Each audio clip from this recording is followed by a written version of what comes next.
Suave afternoon. This is Brother Suave, your mind-blowing, thought-provoking, and eye-opening on-air personality, life coach, psychotherapist, author, and creator. Hope you guys having a suaveless day.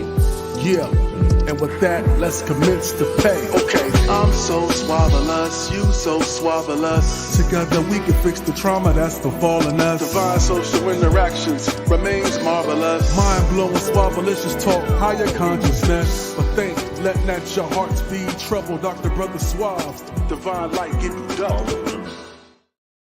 Hey, greetings. This is Dr. Brother Suave, your mind-blowing, thought-provoking, and eye-opening on-air personality, life coach, psychotherapist, author, creator, and divine social therapist, and the host of Social Therapy with Dr. Brother Suave. Man, I just thank God for waking me up to see a day I never seen before. Another day to get it right. Another day to tell my friends and family members, those I love and respect, I love you. So I love you guys for this beautiful day. And the weather is here in Atlanta, Georgia, is so beautiful, so comfortable. I was outside with a t-shirt. It's a little bipolar, it's up and down because yesterday was like 30-something degrees.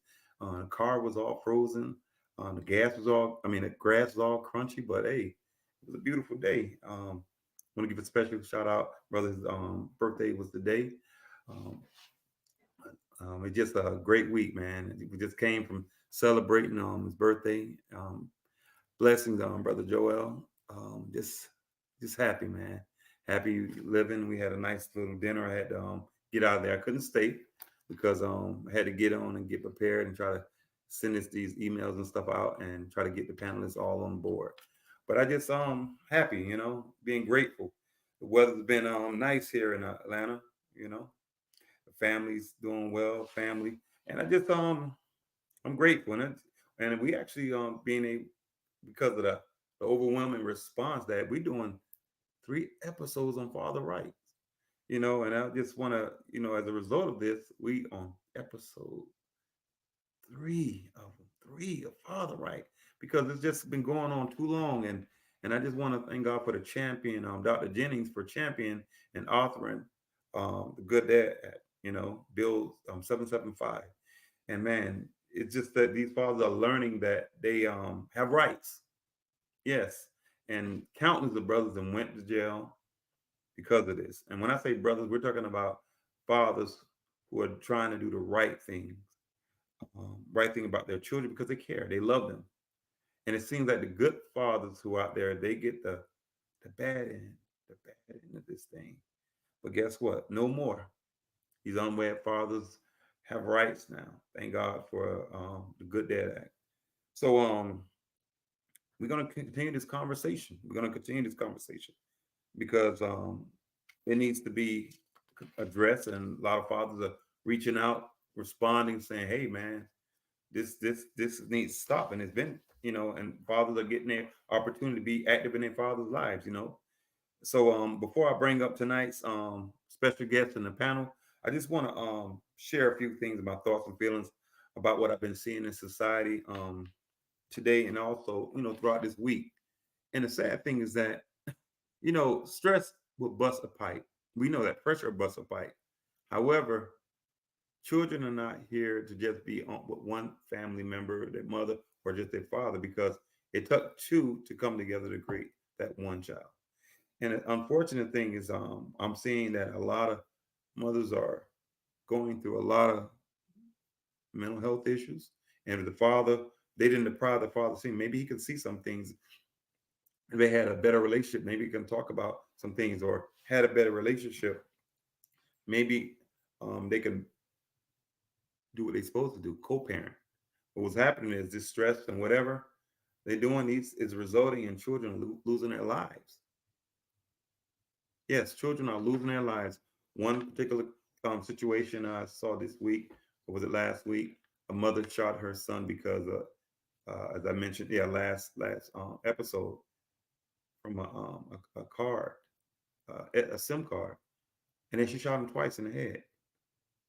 But she said it was best friend, but obviously she's dealing with a lot of things. She needs help. Mothers, you need help. Put the ego down and look out in the best interest of a child. And then another situation where I can't remember offhand, but the bottom line is these children are losing their lives as a result of the pressure that these mothers are going through, and they shouldn't have to do it by themselves. You don't have to do it by yourself, mother. You do have a father. I mean, the child has a father, and I know sometimes people break up, but it's not just about you. You know, put your ego aside and look out for the best interests of the children, because the children need both their mother and their father. There's too much resources these children are missing out on, and thinking about missing out on. I had a particular client that the mother for 18 years would move, kept moving the child here and there to prevent the child from seeing their father. But guess what? She got that paycheck. She got that child support, you know, and deprived that father from having access to his child. But the unfortunate thing is that the father died. And the child never knew her father, and the child grew up and kept asking over and over, "Who's my father?" You know, no more child support, and she still was angry and bitter. And the sad thing is that again, the father died, and so we was helping her out, trying to find out who her father was. And lo and behold, her father had a lot of resources, and she grew up in the projects and struggling her whole life. And she had a whole nother side of the family over there who had resources that could have helped her. And forget about the finances. They could have loved her and just provided some love and care. And she could have had a whole different life. But again, these mothers not really thinking about the child. They only think about themselves. And again, there's so much data that was out there. And thank God this law was passed, because these stories are not made up stories. These are real life stories, you know, real life stories. So I'm happy that this law is passed, and so it's a blessing. So what I'm going to do, I'm going to bring on our tonight's guest, and so let's bring on tonight's guest. I don't know who all in the studio, but I know some people are there. What's going on, Rob? How you doing, brother? I'm all right, man. I'm all right. Welcome back. Welcome back. Okay. So okay. So how you doing, brother? How was your week, man? So far, so good, man. Like today my birthday, so I'm just chilling, man. I'm sitting back, Oh relaxing. man, brother birthday is there. Okay. Happy birthday, man. Happy birthday. Appreciate it, appreciate Hey, it. did you hit 21 yet? You grown yet? Hey, man, not yet. About 2 more years. Two more years. Mhm. I turn So 40 every year. I mean, I don't put too much into it. It's just another year. It's another opportunity for me to get better. You know. Exactly. Thank God for those opportunities. Yeah. Yes. How you doing, Dr. Jennings? Hey, how you doing? I'm doing suave-tastic, Good man. evening. Great evening. Yes. Good So evening. I'm here. yes. So, Dr. Jennings, man, I just want to tell you thanks a lot, man. As a result of this bill, man, his fathers out there, a day doesn't go by without me having a conversation and being able to, um, be able to share this information, and hopefully they're contacting you, because I'm like, hey, man, it's a wonderful and amazing thing. It's monumental, and I just want to personally thank you for the umpteen time. That's pretty. This is a great thing you did, helping all these people and empower these unwed fathers, man, because fathers desire to be part of the child's life, and sometimes people have a problem when we say y'all. Well, guess what? I don't think any man capable of having a baby. We're not made that way, so it's us and them. So when we saying y'all, it's not like in a personal attack, but we point at the finger to who's the only one capable of having kids, and we trying to create balance, because our children won't be made without the egg and the sperm. When the egg and the sperm come together, it creates this beautiful creation, and the child should have that right, that God-given right to be able to share a life with both sides of the family. Because sometimes relationships don't work out. How you doing, Kyle? Hey, we're doing it, man. Coming at you from Tampa. Thanks for having me, guys. Yes, thank you so much. Oh, how you Yeah, doing, Jonathan?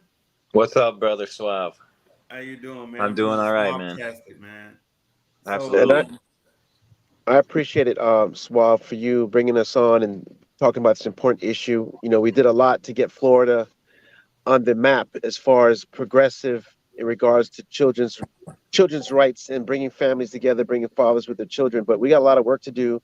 We've submitted to Michigan, the state of Michigan, State Representative Lamberti in District 2, and we've submitted to the U.S. Virgin Islands through Governor Albert Bryant. We're going to have the governor to present the bill to the legislature there. We're moving to get something done in New York, hopefully within the next week. Okay. And you know, it's a lot of work. And we've got some of our good dads on here. These are our team leaders from Georgia, Arizona, and Florida here, and we're happy to be here and share with you our experiences. Yes. Yeah. So what we're gonna do is we're gonna go and just have each of the panelists to share a little bit about their story, their journey, and how did the Good Dad Act assist them and help them with their journey and trying to get their rights enforced. So we're gonna start off with Brother Coney. Okay. Well, basically, like I say, like I shared with you guys last week, my situation is, I'm fighting for my three younger kids, currently in court with with the mother. You know, after 4 years of not being able to see them, speak to them. I mean, I couldn't even buy them Christmas presents, because that was considered communication. Yeah. You understand what I'm saying? And I'm just here with the help of Dr. Jennings and the Good Dad Act. They're in Florida, so I'm actually going through court right now dealing with that situation, and hopefully, well, it's not hopefully. I know there's light at the end of the tunnel. Absolutely. And let me tell you, it's always great to have a positive attitude. Universe, God hears your pessimist attitude or your positive attitude and your belief. As I said last session, and I said anytime I lecture, the Bible says faith of a must see moves mountains, but the book of Hmm. Suave says doubt of a must see counsels blessing. You must have 100% faith and zero doubt because 99.9 won't do. In this fight that we all fought, and fighting, you got to have 100% faith. You can't even have a must seed of doubt because, as I told you, I've been there, and trust it will be all right. And you continue to fight that good fight because you guys are deserving. Be be in your child's life, and the bottom line is you wouldn't even be here. You wouldn't be fighting if you wasn't a great father. You know, because the ones who don't care, they just sit back and say, "Hey, that child will just be a check." But no, you are you are attached emotionally, spiritually, and connected with your child. And there's too much statistics that shows that trust a father knows a lot about his child that we don't get credit for. So our next person, Kyle, I can't say that last name, but I'm gonna just go ahead and have you to come on and All tell right. your Thank story. you, Brother Suave. If ever confused, just think of Mike Wazowski from the old Monsters Inc. movie back in the day. Uh, Okay. Happy to come out here with you guys. I'm over here in Tampa, Florida.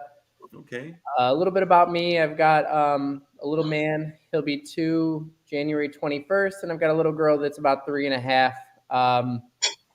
Woke up one morning, baby mama just said she had a change of heart. Next thing you know, a couple weeks go by, boxes are being packed up in the house. Reading a journal, mommy's got some plans that she's trying to get to Michigan, and she's trying to catch daddy with his pants down with no parenting plan in place for about 6 months so that she can go file that case in Michigan and probably test daddy's wallet and daddy's education to see if dad can bring that case back to Florida and Tampa, where, my career is here as a realtor local to the area. So it's not like I'm gifted with the opportunity to work. If I leave this area, I leave my career. So we sniffed that out. She's been really upset because I think that put a huge wrench in her plans. But with that said, with the help of a good attorney, Katie Lynch, she's had my back, and I've kind of focused on just spreading the Good Dad Act's awareness to a lot of people that I've met that might not know their rights or might be, in a situation from years ago where they've got 20-30% custody, and they don't know that they've got the opportunity to be more involved in their children's lives should they want to.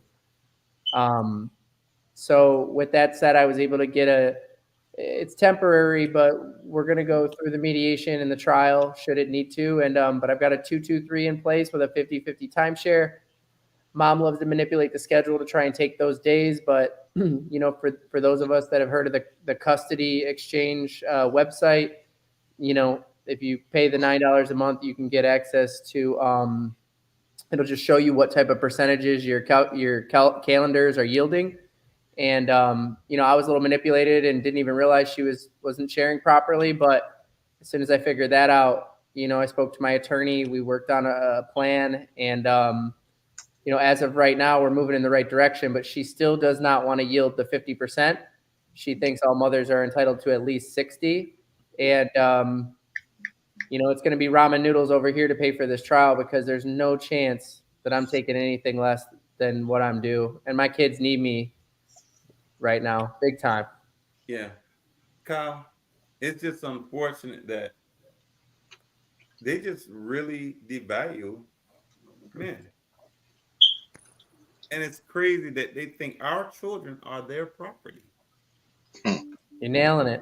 And the weird thing is this, why would any decent human being want to deprive a child from their parents? Because if you do it, you will be perceived as evil, cold-blooded, and heartless. You're nailing it, brother Suave. I was screamed at in my front yard for being sick, for wanting 50% of my children, the same 50% that her and I agreed was going to take place and is Florida law. And, you know, I feel for these mothers too. I've got a 2-year-old who still breastfeeds. You know, he eats Whole Foods, but, you know, it's tough for these moms to disconnect and share their children. But they should have thought about that before they made some of the decisions that they wanted to make. And they should have thought about that before they went behind our backs and planned and plotted to do some nasty things that most men would never even consider. Yeah, but you know what? Kyle's a lot of role playing, because they're no more connected to their children than we are. Okay. They just like to say those things, and society as a whole subscribe to that stuff. You know, it's almost like saying fathers don't care. Well, why do you think you have hundreds of thousands of fathers who fighting? They don't promote it. They don't have it on TV a lot. But when you go back and look at the numbers, look how many fathers who fought and did everything, sacrificed, like you say, Roman noodles. That's what you're gonna eat, because nothing's gonna stop you. And like I said in one of my Suavacon, your relentless pursuit to pursue your child. You know? Attitude. Oh, so Jonathan. Yeah. So, you know, we want to hear your story, how you got connected with Dr. Jennings, and how does the Good Dad Act help you? I actually got connected with Isaac Lamas, which is the representative from Michigan. Okay. And then he turned me on to the cast here and just got connected that way. I haven't really fully told my story at all. Okay. So I'll just give you a brief rundown. Basically, I'm in a relationship for 7 years. I have a 3 and a 5-year-old. I was engaged, and I just didn't feel things were moving in the right direction. So I asked my ex to make a plan, and her plan was just randomly one day when I'm not home, take off. And she took the kids, and she took half the house, and the contents of the house. And we had no tie. After 7 years, we had no ties financially. It wasn't, I felt like it wasn't that big of a deal. We just needed to figure out a plan, and well, that's not what happened. It went fucking crazy. So. I got an order of protection put on me for no reason, which took them an entire year to say that they didn't believe her. It's written in the final document, and I'm just act like, what the heck? How can that even happen? You guys ruined my life for an entire year, and now all of a sudden I'm supposed to act like it's kosher, which Yeah. I do. I suck it up. I am an entrepreneur. I own 5 businesses. I deal with people a lot. So I just suck up my pride and kiss her ass as much as possible. The lawyers already played their game. We spent almost $60,000 fighting each other for over 11 months. Mm-hmm. And I ended up with a 20% timeshare, which is completely unfathomable to me. And I'm still fighting every day. I have dismissed one lawyer and gotten onto another one. I can't understand why somebody that has not done a single thing and nothing has been proven, I'm still shackled. So the order of protection was up in August, but there was a series of events through the whole shenanigans, and so it's just pretty crazy. I mean, I joined up because I truly think in my heart that I deserve 50% of my kids' life. They're boys. They love the heck out of me. I have been a pillar in the family. I've done very well for myself. I've been doing the same thing for 20 years.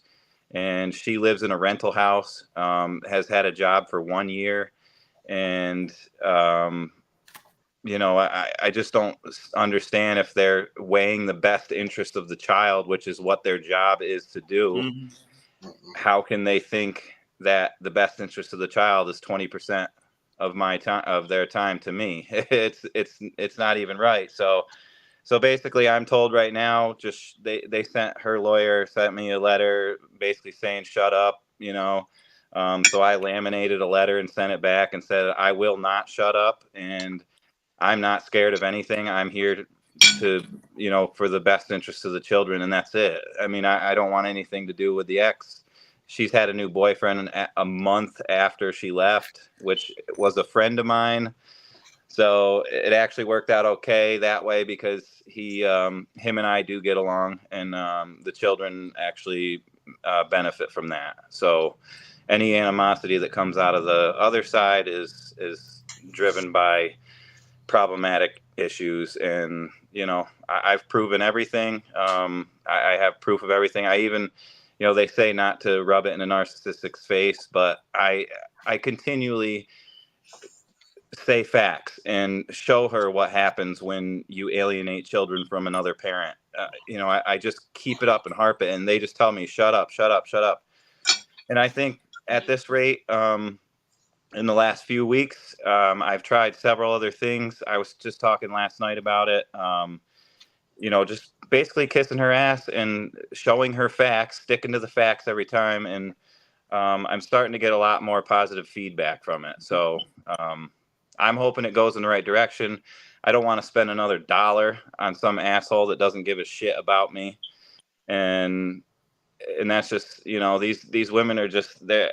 And I'm not the only one, even in my proximity, that's going through this. So that's why I want to join this movement and get it in the right direction. 50-50 is the way it should be. Yeah. But now I'm going to tell you this. How you doing, Lance? Hey, how you doing, man? Thanks for having me. Yeah. So here, Jonathan. Mm-hmm.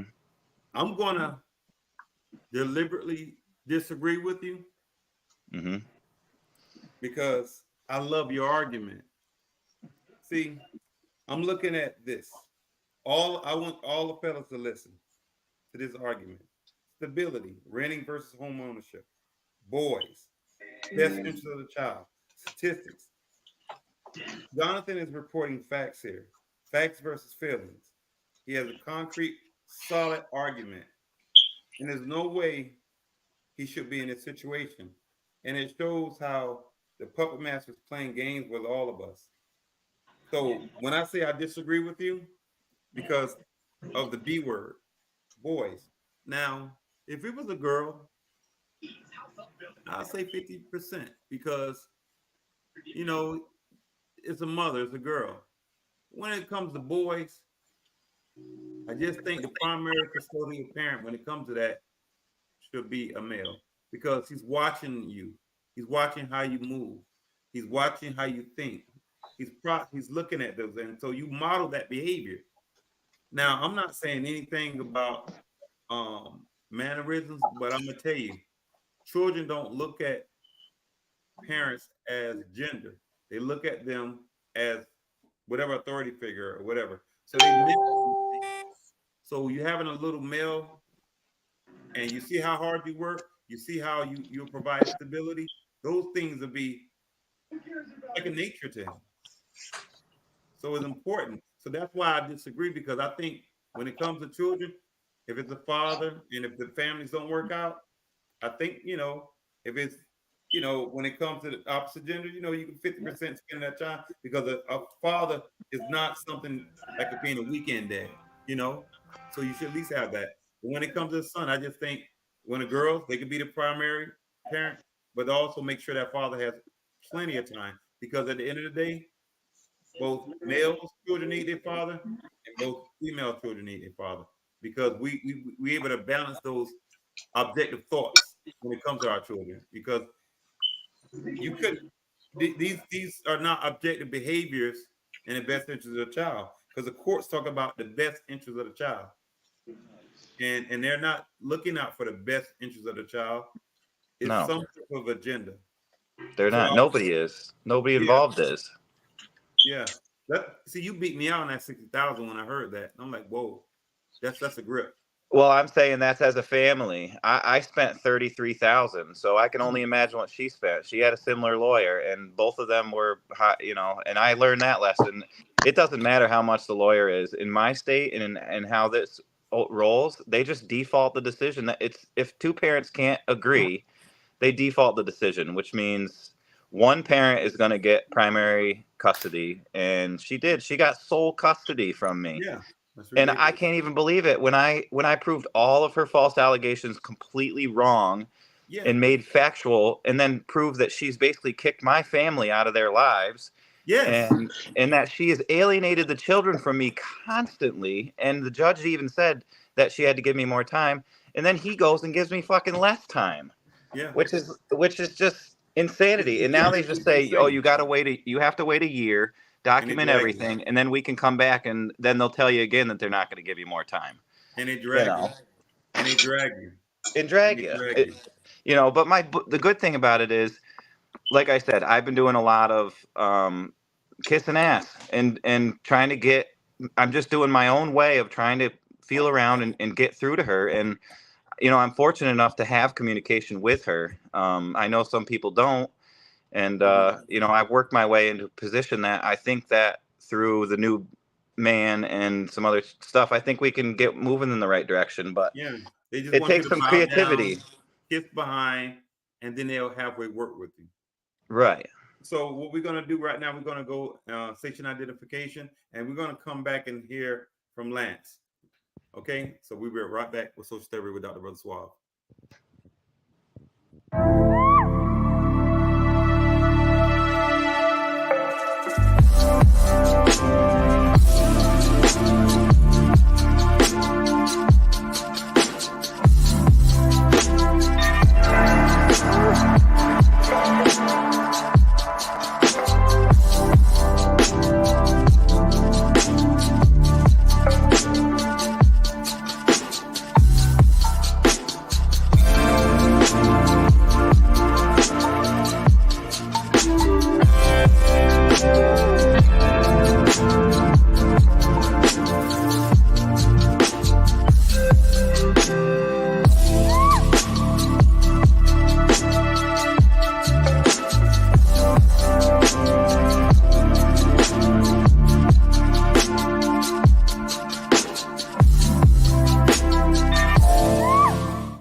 Tune in and stream live now. Social Therapy with Dr. Brother Suave, the podcast, is now being broadcast on NPN Voice. NPN Voice can be found on Apple Podcast, Google Podcast, Spotify, SoundCloud, and now on Audible and Amazon Music, and anywhere you listen to your favorite podcast. Social Therapy with Dr. Brother Suave, the podcast, now on NPN Voice. NPN Voice, got voice. You heard?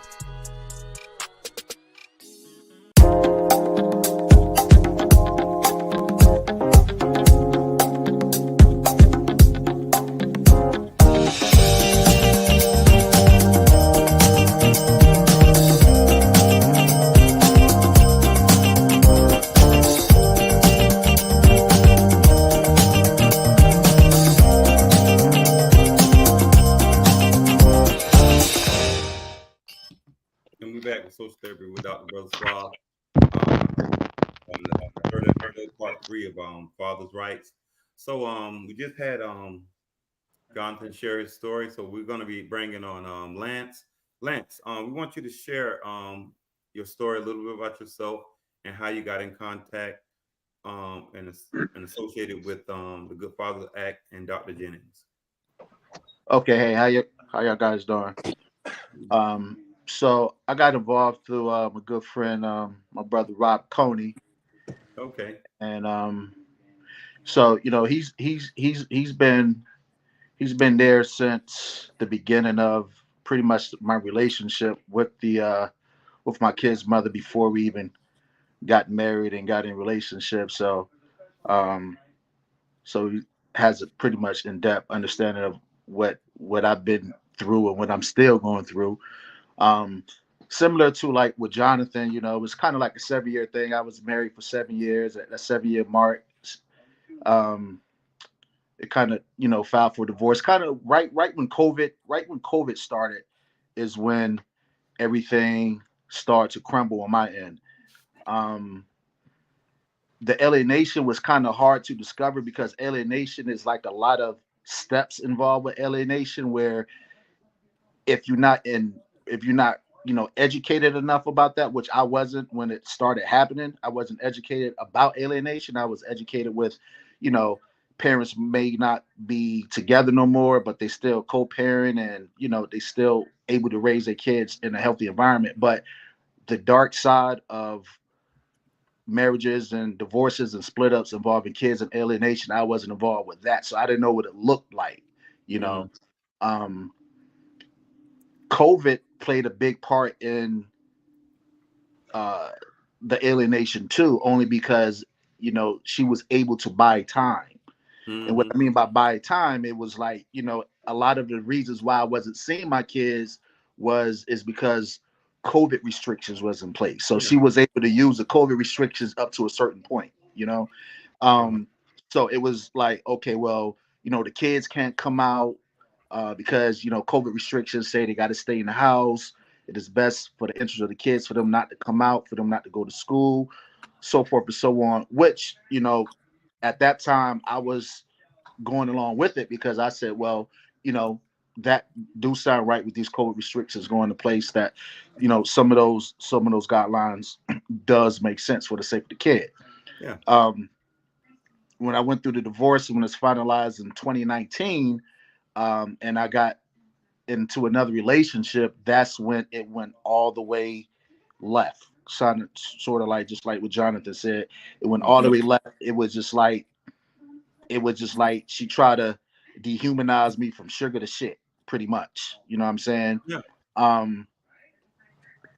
She used the manipulation and the gaslighting and the lying with the kids. It took a little bit of time for it to really affect them. By affecting them, I had, my son is now 15, my daughter's now 11. So, I haven't really seen them face to face. I haven't even had a conversation with them probably in the last 3 years. My son, when I had to pretty much be active part in everything they doing down to the school. I had to pretty much find what schools districts they was in. I had to do my own research. I had to follow up with the old schools. I had to kind of, ask people in the neighborhood, do y'all know who this kid is? They probably live in this area. And, based on the address that I saw the house that was in, I follow up with all the schools and the location. I had to continuously track them down. In the midst of that, she was able to use me not being available. You know what I'm saying? I wasn't, when I went to all the schools, they said, hey, you're not on none of the school work. You're not on no documents. We don't have you as a contact person. We don't have you involved in anything. Right. So, pretty much like Jonathan, my situation on the financial uh, side was taking the burden on me as well, because I was paying child support. I mean, no late payments. You know what I'm saying? Not a single late payment on my case to this day. Um, when I feel like I was my kids was being used as human weaponry and a hostage situation, I went to my attorney. I was like, look, dude, like, what do I supposed to do? I'm paying, it's not, my income got decreased because of a divorce. I don't have any dependents now, so that's a third of my money. I'm still paying child support. I'm not late on any payments. I'm not seeing my kids. My kids now has blocked my number.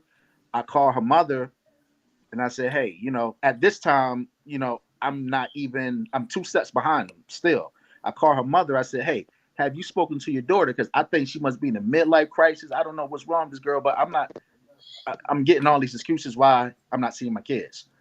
That's when I found out that her mother had jumped on board with her too. Her mother told me don't call her again, and if I call her again, she's gonna call the cops on me. So at this time, she had the whole situation right where she wanted it. She had cornered the situation to a point where she had mother believing what was going on. She had my son kind of on edge. He was still texting me up to probably like 2 years ago. I still have his last text messages.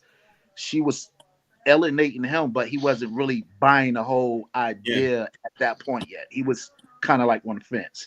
And then I think probably about 2 years ago, I just finally lost him too. He finally just crossed over to where she got him mentally gone too. So, so my, I have an 11-year-old daughter. She is a little bit still confused, well, she's very confused as far as like, why do y'all want me to hate my father? My father is, she's a daddy's girl from the last time I remember. She's a daddy's girl. She don't understand the concept of what alienation is. She don't understand why she can't see her father. She don't understand why she never got a phone to call her dad. And it's just an unfortunate situation. For me, I had to, my kids is not even in Georgia. I'm calling from Atlanta, and they're in Port St. Lucie, Florida right now, with their grandmother. And the only way that I found out that they was in Florida is, I was just on Facebook. I was like, look, I haven't seen my kids in years. I don't have no contact with the mother. She's not calling me. The grandmother blocked me. The mother blocks me. So I got involved with some men in her family, which is like, it seemed like men is a little bit more understanding. I hit some friends on Facebook that's in her family, and they said, oh yeah, give me a call, man. We didn't know anything about this. We didn't know anything about, I can tell you, he said, I can tell you now your kids is in Florida, but we didn't know anything about you not being able to see your kids. We didn't know anything like that. So up to about like a month and a half ago, I still haven't seen them. I still haven't spoken to them, but I'm getting a little closer with taking baby steps, because now I have at least my kids' Cash App information. I do have their school information. I know my son he's doing horrible in school. He's at 15. He's doing horrible. He's having a lot of behavior issues due to through the alienation. So, but what I mean by taking a little bit steps, where we taking steps, is at least I have some open communication and dialogue with someone, with her family, where I can at least now call. I can check on my kids. I can say, okay, how are they doing in school? What did they do for what did they do for Thanksgiving? Or where they going to be at? What are they talking about? What is some interest that he wanted? How's my son doing? And so the uncle is working with me pretty well. He haven't got my son to call me yet, but at least I have some open dialogue with me knowing how he's doing in school and what's going on. But so that's pretty much the basics of my situation with the alienation. There's much more to it. It's much darker than that. There's a lot of paperwork, a lot of receipts that I've been having, a lot of confusion that I've been having, a lot of questions I've been having, and really, I still don't really know enough about it to talk about it in a very educated way. You know, I can't talk to nobody about it because I don't know any friends that's not seeing their children. I don't know any guys who don't have access to their children. You know, it's kind of embarrassing to be like, I'm still posting pictures of my kids from 4 years ago on Yeah. Facebook, and people like, hey man, where your kids at? So, so that's why this group right here be, it'd be beneficial just to hear other people with similar stories, who's going through a lot of the same things that I'm going through, and just to get a lot of pointers and heads up on, how you dealing with it and what's to do next. Yeah. Well, I you're like your not. positivity, man. I like your positivity. Yeah. Thank Yeah. I like your positivity too. And you're not on this island by yourself. I wish I had that level of positivity because people say don't stereotype. Right. None of us know each other. We all come from different backgrounds. And I can tell you the one thing in common is those ladies with these attitudes is destroying our families, destroying our community, alienating our children from us. And they don't like to say, well, stop stereotyping. I guarantee you is way more than 5%, 10%, 20%, 30%, 40%, 50% that's doing it. Anything over 50% is safe to stereotype. That's when it makes it uneven. And it's not to bash, but it's a reality that it happens far too often. Everyone, look, I'm listening to Kyle, I'm listening to Jonathan, I'm listening to Rob, listening to Lance. I've heard Dr. Jennings, I've experienced, and we know this happens entirely too much. They have what any guys ever lawyer told you? If you have a girl, please don't let your ex know because it's going to be hell. Right. It's an easy stereotype. They retaliate and they alienate our children and our children. Like you have a baby's mama's, we call it a daddy's girl who organically loves her father and looking at him side eye. A father, a child who wants to be like his dad, looking at him side eye. That's why I always write on my post, the puppet master is being exposed, and it's being exposed because they've broken and tearing down our families. And then they say, well, why are you guys so angry? Because you're seeing a story over and over, and there's evidence like Johnny was on these false reports. This stuff is they're just making up stories about us and not seeing our children. And it's very strategic. Like I remember CO conspiracy. It's a big conspiracy, and it's just not right. It's tearing down the fabric of the families. And I personally, I'm not the nicest when it comes to that. I'm not going to always be, but I'm going to like Jonathan. I'm going to deal with the facts. The facts are the facts. These reports are false. Right. There should be some ramification because of that. Um, it's not even in the best interest of a child to deprive, especially when nobody has committed any assaults, any violent acts, and the only thing you're doing is trying to be the best version of yourself as a father as possible, and you're getting all this Right. these issues. The court should be saying, you know what, you're not a schmuck. You're doing everything, you're following the rules. Lady, listen, you're gonna have to make some revisions to all this. So, because I don't see the father being a liability, I see you being a liability. So we're gonna have to change custody. Well, maybe we'll put you on some type of probation and see if you got your act together. And I'll listen to the father right now and let me hear his side of the story because obviously you're not emotionally balanced, you're not competent, you're not reliable, and you're not respectful to the best interest of the child. So, I feel like the more they know, the less they hear. The more they know, the less they hear. And when you go into court, I laid down a 15-page testimony verbatim. Everybody in the courtroom was shocked, yeah, and they still didn't hear me. They still didn't give me what I respectfully think should happen, and they didn't give me anything near it. But nothing. So you just gotta. I gotta live with it. I can't imagine not seeing my kids for years. I don't know what that's like, but. Yeah. Something And needs to change. And Rock 4 years without speaking and seeing his child. 4 years. That's too I mean, much. come on. Like he don't have any love for this child, these children. It's crazy. And And like that's not even they're healthy human for a beings. child. The child can feel abandoned, They don't think there's some type of issues. So what I'm gonna do, I'm gonna stop because I want to hear from Dr. Jennings, because we got a chance to see his face. How you doing, Dr. Jennings? I'm all right, thank you. Oh Yeah, man. I hear these stories from everybody, and we get so much just from this conversation, and we've been doing this with a good dad act committee for the past 25 weeks. And if I could take a hat and pass it around, the stories are pretty much the same, just a little different personality to it. And the judges must see Mhm. seeing in these stories, and yet this is still perpetuating throughout all these different cases, you know. Yeah. And we need to do more to step this up so that we can get some attention to this issue to it. Hmm. You know, Dr. Jennings, and it's just my I perspective. think I'm losing you. Okay. Well, you know how billionaires and zillionaires have all this money.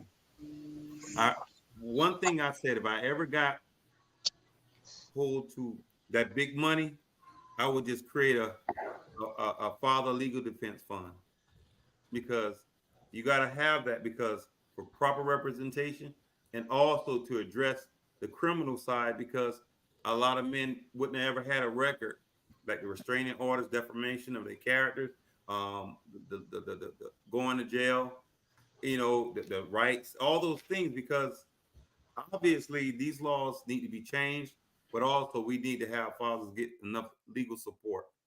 Yeah. And it's crazy the money that we have spent, and that could have went to where our children, our Right. children. We spending tens and hundreds of $1,000s trying to get something that's naturally our right, but then they say it's not a right. It's crazy, and like they don't even listen to us. And that's money. That's money that could be benefiting the kids. Yes, yes. And the thing is, we all know a man can hate his baby mama, ex-wife, or whatever, but he's gonna do right about her. The woman, all of a sudden, like I think that was Kyle, or was it Jonathan, saying, "I just got to change." It was Jonathan, Kyle. I just got to change your heart. So now I just want to leave and take the children. I got to change your heart, and I just leave and take the children. Lance paying money out the woo woo, and and not even seeing his kids. Yeah. That's Not why I only said, that, lie about it and get an order of protection out, and then it changes the whole dynamic. yeah, Right. these strategies, You know. Well, well, and something to add on to that is with alienation in my case is you know, she was able to do it and elude me long enough to where it became my kid's truth. You see what I'm Yeah, saying? Yeah. puppet So master, the puppet so master. so now since it's their truth, she Mhm. don't actually have to be physically present. Even if I want to be physically present in front of them, I'm automatically the villain. They So looking at you all side eye. right. So But see, they so created this story. correct, because see it, just to go a little bit further on my story, I live in Atlanta. I had to track my kids down to Port St. Lucie. I went to Port St. Lucie court. I gave them my documents. I said, I'm trying to get her served for abandonment. I'm trying to get her served for contempt of court with my visitation rights. They um, went to the house to serve my ex-wife. They said, she's not there. Your kids is there. She's not there. So do um, not only do she have access to my kids, she's not even in Georgia. We're both parents is in Atlanta. My kids is in Port St. Lucie, Florida. Yeah, I'm because they're taking the doing everything initiative. they can to keep you away from your child. They don't even want you to just run across them in the street or nothing. That's Right, evil right, to me. right. So I go over to the house, you know, uh I call a cop, I call a standby, I say I need a standby only because, these type of situations, they say he try to. You just need to stand by. You always need in this because I'm not dealing with people that's civil minded, so it's best for me to have a standby. By the time I get over to the house and see my kids, they strictly pretty much is against daddy. Not only they against daddy. The first thing my son say, who I haven't seen in 3 years, our last conversation with him was I'm trying to take him to a basketball game in Atlanta, and that's when he was still on the fence. That's the last piece of communication I have with him. The first time I see my son was probably about 4 weeks ago. The first thing he said to me is, "I don't want to see you with my child support at." That was the first words I see, and that's that's the first. That's the learned first. behavior. That's the first. Programming. And he was in his behavior at that point was the female version. He became the female version of his mother, like exactly to T. He was a totally different. He was only 15. He's 15 now, but it's so bad because that's my bloodline, and he's my only son. Yeah. And I grew up with my dad. Like I grew up in a 2-parent household up to high school. My parents, when they finally did divorce, it was it was a very coalescing situation. Never had no problems with them. So, wow, I'm thinking this is what I'm gonna have in a situation where I'm raising my son, and it's been totally opposite. So And they create more and more things. I'm sorry, Lance. I'm gonna have to have Dr. Jennings come on because we're running out of time. So I want him to share a little about the organization. How can people donate, and so he can close out because we basically out of time. I appreciate Dr. Brother Suave. I've been having a little technical communication here, but the Good Dad Act Committee, we're available at www.gooddadact.com, and we have two types of membership. We have a general membership, which is $250 for the year, and a team leader. Team leader gets to be a part of the legislation process to get the bill passed in other states, and they get to be a part of the media engagement and the press releases and things of that sort, and they have a different responsibility as a team leader. Even if someone comes and they want to be a part of the Good Dad Act Committee, they can come to the Tuesday night meetings. We have a Tuesday night meeting every Tuesday, 8 p.m. We have lawyers come on, other practitioners, judges giving advice. They can get free legal advice and talk to someone without the cloak of the court in front of them, and be able to get some other advice from other fathers going through the same thing. We want to help as many people as we can. We actually have some mothers on there, some grandmothers, some wives.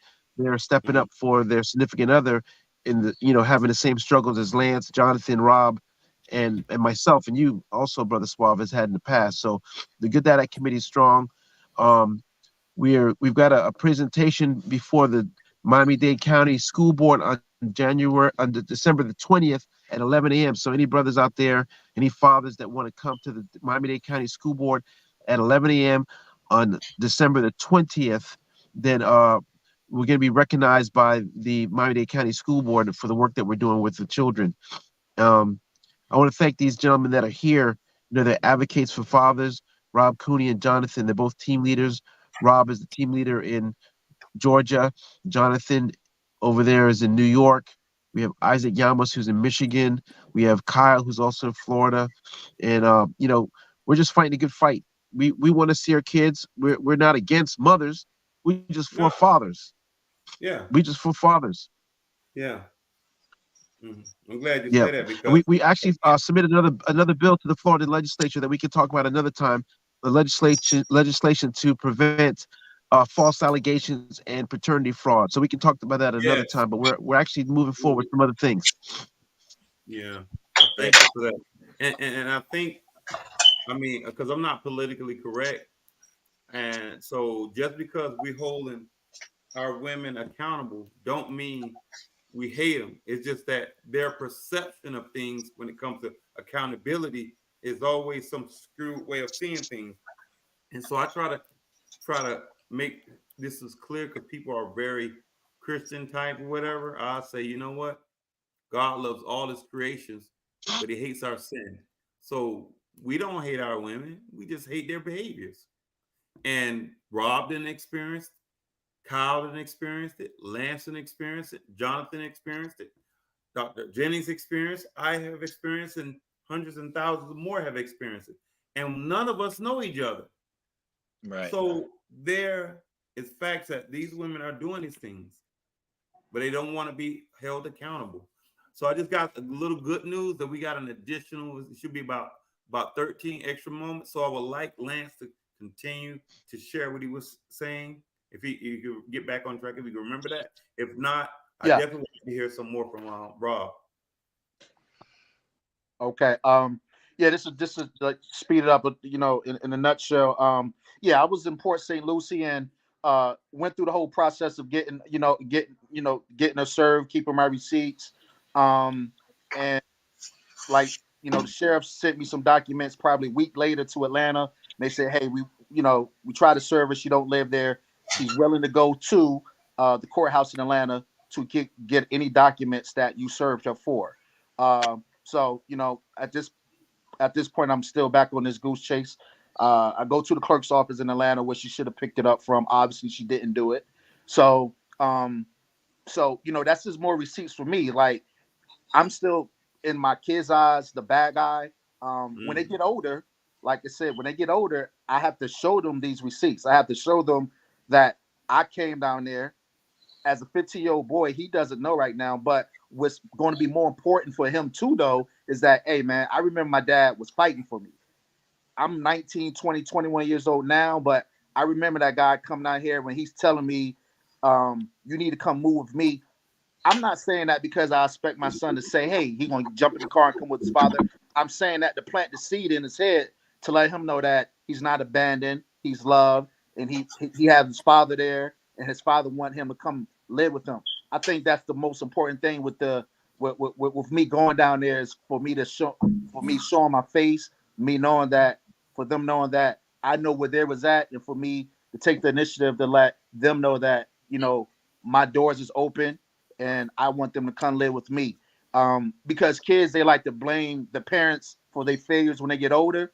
And that's the main thing I want to avoid. I don't want my son to be like, well, we didn't know where you was at. And, a lot of kids in our community, in the urban black, in our communities, they like to, these young boys like to come up and they like to use a missing father figure or their father as an excuse for their failures, and that's just too often. That's just, we hear it in all the rap lyrics. These kids, they want to say they did this, they want to say they did that, they want to say we had to struggle, they had to do all these things, but in reality they didn't really have to do half the things that they talking about, because they had a father who was inviting them to show them the ropes of life that they didn't, but that they never got. You know what I'm saying? They were blind to that side of things. So yeah, so my daughter's a different thing. She's 11. She's more she has the personality of my sister. She does good in school. She's an honor roll student. It hasn't really affected her as much. So I know that she didn't want to come to me and give me a hug. So that was very strange. I think she was doing that more out of fear of being outnumbered by everybody that she was around and by authority. She didn't want to, feel like, she's going to get in trouble later on for doing that. But I saw it in her face that, oh, that's my dad. I haven't seen my dad. She was very excited. She didn't really want to react on her excitement because she didn't know what was going to happen when I left. She didn't know. Why did you talk to that? Because when I went to the bus stop, the first thing the grandmother said is, why are you here? Your kids don't want to see you. You have no rights to your kids. Those exact words came out. I said, I'm gonna make sure you eat those words. Trust me. Yeah. Not only did I had rights to my kids, I pulled out when the police came, I showed them all my documents. I said, look, I don't know what they called you for, but I just left the sheriff office. I got people coming down here for standby. Here's my document showing that I'm legal guardian of my kids. Here's another document that's showing my kids are supposed to be in state. Here's another document that say the person she's staying with is not the custodian guardian or non-custodian guardian. Where they was like, well, technically you could take your kids, but if she don't want you on her property, that's where it's become an issue at. So you have to back up off her driveway. I understand that you know, you want to see your kids, you want to talk to them, but we can't do nothing about the civil issue of this matter. You know, that's something you have to take up in court. We here because she called the cops, and y'all both called the cops. It was 2 standby cops, and she don't want you in her driveway, so you have to back up out of her driveway, even though that is your kids. We can't have, you got to talk to her from a distance from her driveway. And I was like, Yeah, this is but the then type of and they stuff that push that petty stuff. these are the things that make people Right. react. And then once people react, and then there's a real villain in the situation, and then y'all want to feel sorry for, why did the dad do this and where's the mother? These guys be going through and through. I know for me firsthand. I've been fighting. I go to my court. I'm on paper. I've been married. I was married to this lady. I was giving her child support, and I'm gonna play devil's advocate in this conversation. I don't want to seem like I'm the great good guy. I stopped paying child support because I told my attorney, I said, dude, I'm not even seeing my kids, and I'm paying child support. I'm not. Well, you got to keep doing. You got to keep paying. I said, what am I paying for? My kids is in Florida. Their mother's here. I'm not seeing them. It's like I'm being legally extorted. I'm just y'all legally extorted, taking my money, and then every time I come to you to talk to you, I gotta pay you money for you to do anything. You know what I'm saying? Right. So I gotta pay you thousands of dollars that I don't have access to no more. I gotta you want me to continue being in good standards with child support to kids I don't even see or call me or do anything? I said I can't do that. So now it looks like her story that she was pushing, the narrative has become reality. Hey, you don't want to talk to your dad. He doesn't pay child support. So now that's the story that they go off of, because it became the reality of what actually happened when I wasn't seeing my kids anyway. You see what I'm saying? So, yeah, it's tough, man. It's tough, but it's very tough. I do want you to see that you may not process the clinical part. It's trauma to those children, and when you say their actions is being triggered, when you sit there and say, oh, they didn't want to get in trouble. No, they finding some way to cope the best way they can, because when parents force a child to be loyal to one over the other, that creates conflict for the child, and that's completely immoral. So they don't want to disappoint one parent, but it's natural for them. You ever see Kevin Hart when he said that the thugs try not to laugh, like stop it, because it's natural to laugh when you see something funny. It's natural to want to hug your father when you miss him. But then they immediately think about it because they don't want to disappoint the other one, because they've been brainwashed to say that person's evil. Don't. Absolutely. So this is what I'm saying. So what happens is it leads to frustration, and it leads to a lot of emotional damage to that child. And that's where I look at the courts, because they're not taking into consideration a lot of mental health issues that their child has. So I'll share with this when you were talking about, because I was happy that you was being positive about it, but realistically, you can have all the paperwork, all the pictures that you never missed a day in their life, all the receipts, and all the birthday parties that you can show them that you never missed a year. But I call it social engineering, that programming that those mothers do to those children, regardless of how much receipts you show them, it's still going to be believing the lie. I remember when my son, because you were thinking they get older, no, certain things are going to trigger them. They're going to go right back to the same mentality. And I remember taking my child on a road trip and showing them. So what I did was I say, you said I never did this. You thought this. Unfortunately, it was not true. Here go. I showed them 15 years of pictures. I said, see, I was there in when you was born. First, all these years, see, look, never. But in your brain, you believe the lie. And I said, here, I can't make these pictures up. See, here you are with the family. You said you never do, because remember, they suppressed the truth. So guess what? Last year, him being about 20, and something happened in terms of our disagreement, and it triggered him like I didn't do anything. So all that. So when people are triggered, they go back to You know how they say trauma? You go back to the age that you first received that trauma. You first had that traumatic moment, and they go back. So went back and said, "Oh, you never." I'm like, son, you forgot. We already closed that chapter. We already. I showed you the evidence. So sometimes they do it. So I Right. want you to be realistic and optimistic at the same time, because there's no guarantee, because we don't know how much damage has been done to your child, but damage nonetheless. At the end of the day, that mother's always going to be infallible to that child. You know, Exactly. Yeah. we the way we feel about our mothers, right or wrong. You understand what I'm saying? Can't nobody tell us nothing Oh, I want to do it. Yeah, and that's wrong sad. about our mothers. So Yeah, but that's the sad thing is we're yeah, subscribing to that stuff until we become fathers, yeah. Right. and then we can reflect back. Wait a minute, you know. Well, Go ahead, Lance, Rob. go ahead. We got Well, with me, I don't. My initial game plan wouldn't even have anything per se to do with the mother or me trying to prove anything to my kids about their mother. Because it's so late in the game with them that I'm not trying to win them over with facts. I'm not trying to show them that I was there. Um, because that's not my responsibility. You know what I'm saying? That's not my responsibility to get involved and say, well, I did this, I did that, I did this, because that's losing time. I call that losing time. That I have to be more productive with him and with her.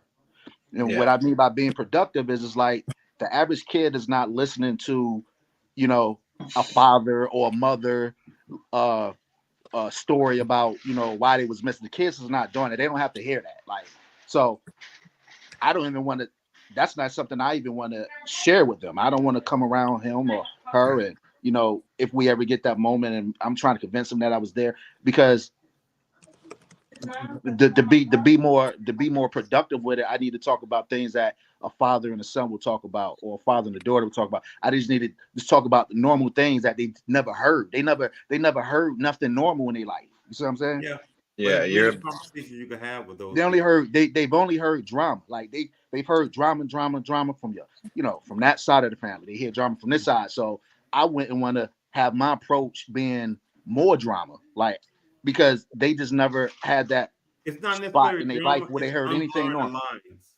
It's Yeah, unblurring the lines. It's not drama, because you don't have just one conversation when it comes to discussing legacy with your children.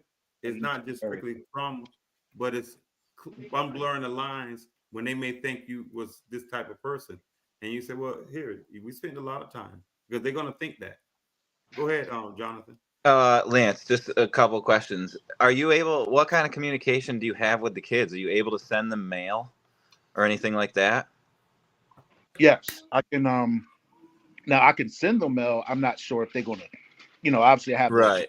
Not sure they get the mail. That's um, Yeah. I was no, thinking like a creative way to send them mail and um, possibly leave a letter in there somewhere. But I, obviously I, you don't want to go over the bounds. I don't know what kind of communication you have with them currently. well, I have had some luck with, like I said earlier in the conversation, with speaking to the uncle, The and uncle.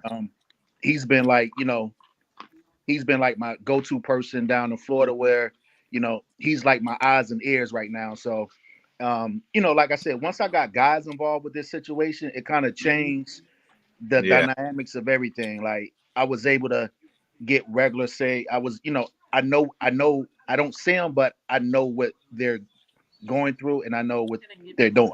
Yeah. So I'm you know, experiencing that myself for you know, sure. so but up until, like I said, up until like a month ago, everything was just, all doors was locked, all doors was shut, all communications was shut down for years, like 3 or 4 years. So, Yeah. like I Yeah. said, the first time that they have any interaction with me, like, I'm already the villain. I wasn't expected to be. Well, I didn't really have any expectations from either of them, to be honest with you. I wasn't sure what either of them was going to do. You know what I'm saying? So, and to be honest with you, her family members is the one that told me to come down there. It was her family. They said, "Look, you need to come down here to see your kids. I don't care about if you had your relationship with my cousin. I don't have nothing to do with that. I know you got kids. I know your kids is down here, and I know you kind of on the fence. If you want to come down there, you don't know how they're gonna respond to you. Don't do that. Like because men understand men. Yeah. You know they they men is quick to erase themselves from somebody in their family who they don't agree with or who they just don't necessarily communicate with. So they, the first thing they do, the guys in the family was they quick to say, hey, look, man, you don't have to try to sugarcoat the conversation because Yeah. that's my cousin or my sister or I know how you feel. So I want to make that real clear with you right now. Like you don't have to like you'll have to say like I'm gonna curse you out because you call my sister name or you call Yeah. my cousin name or I have kids myself. Yeah. I'm getting out of a situation similar to yours, so you can call me. And that's Yeah. Right. That's and once good.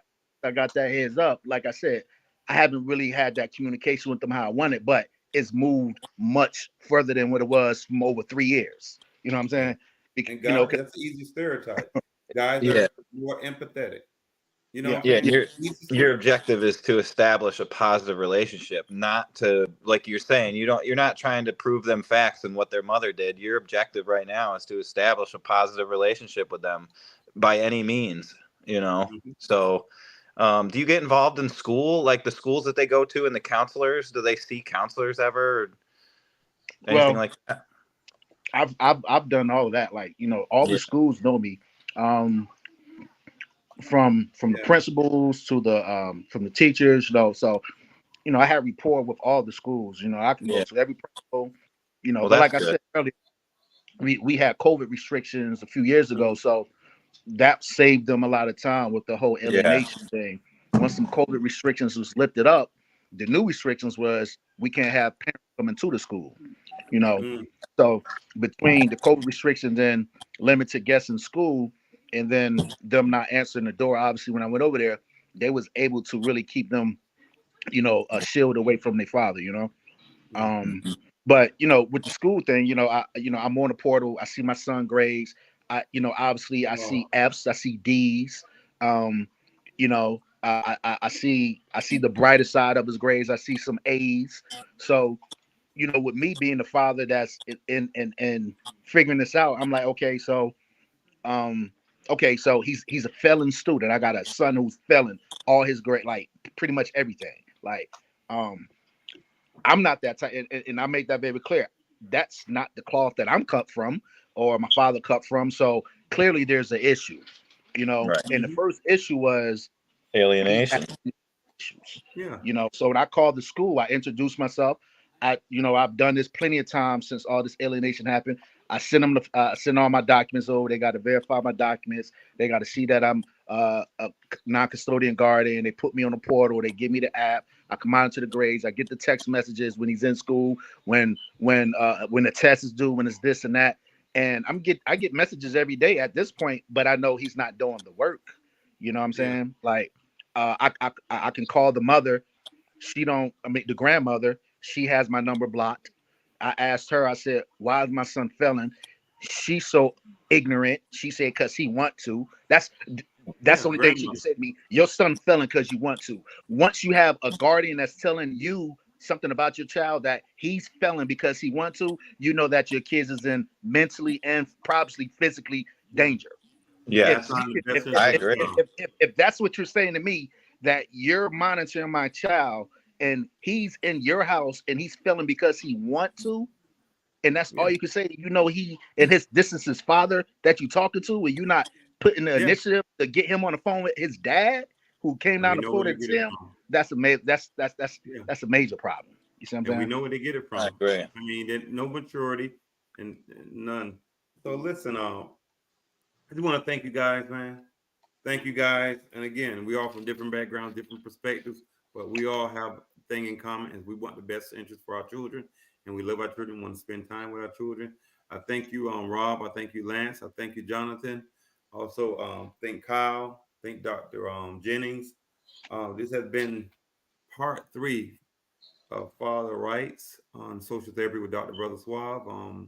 Again, fellas, once we close out, please do not go off. I want to just do a quick thank you. So anyway, this has been a great episode of on Social Therapy with Dr. Brother Suave. So just remember, great minds reach great places. I love you. I mean it. Bye-bye.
Programs like this are made possible by Neighborhood Planet Broadcasting Systems, Neighborhood Planet Network, iBlister Digital Media Creative, and from contributions to NPNTv from viewers like you. Thank you.